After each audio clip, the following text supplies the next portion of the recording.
possible that the only idea in the universe worse than the suspicion that you are truly, helplessly alone is the thought that you might not be? No one is immune to hope.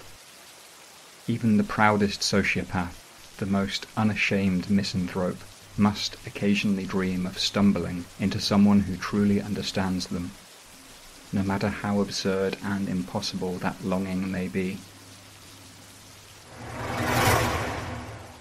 Something has happened to me in the years since I was brought to Eskew. People no longer frighten me. Places frighten me. You've never been to Eskew. More likely, you've never heard of it. Navigating this city is an uncoiling. How can I describe it to you?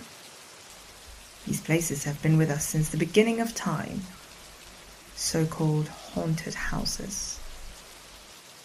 We can build a cell consisting of exactly the right length and width and angles to elicit a response of horror and absolute despair in its inhabitants. Why does it never occur to us that the same might be possible in the construction of a street, or a village, or a town? A brilliant electric blue bug is tottering up the sleeve of my coat, its fragile little feelers extended. Her name is Allegra. She's a planner for the Ministry of the Interior. We no longer converse. We only use words to trap one another. The bright blue bug is crawling up my arm again. There will be rules to this.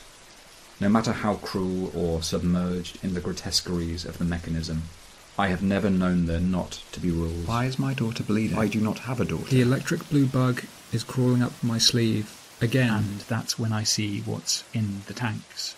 A great, round, puckered mouth with neither teeth, nor tongue, nor lips. I was telling you that I'd agreed to help a grieving mother find her long-vanished son, who is most certainly dead. The flesh of her feet has oozed out through the fabric, spreading over the floor in a thick pink molten puddle. And the rain never stops. And I am so alone. The bug is crawling up my sleeve again. I do not know what the expansion is. Do you remember the Orion building concern? I suspect that it means I have limited time. When we were first together, you asked me about my name. Gryot, I said, means dream. Tail madly hammering up and down. Truth is, I want to be nobody. Jump. And something enormous shifts towards the other, splintering and twisting with the force of impact. A dozen different half Horrid wreck of canvas and iron calico. Where do you think you are? Where the fuck do you think you are? Jump. The thing that is both Mr. Howe and Mrs. Y opens its mouth, a shark's mouth with two sets of teeth coalesced into the same mangled gums, and reaches out one distorted hand to my shoulder. I can't tell you how it feels at that moment to witness absolute beauty, but I can tell you that I find myself utterly lacking in my ability to accept it. My name is David Ward, and I am in Eskew. Be with you again soon.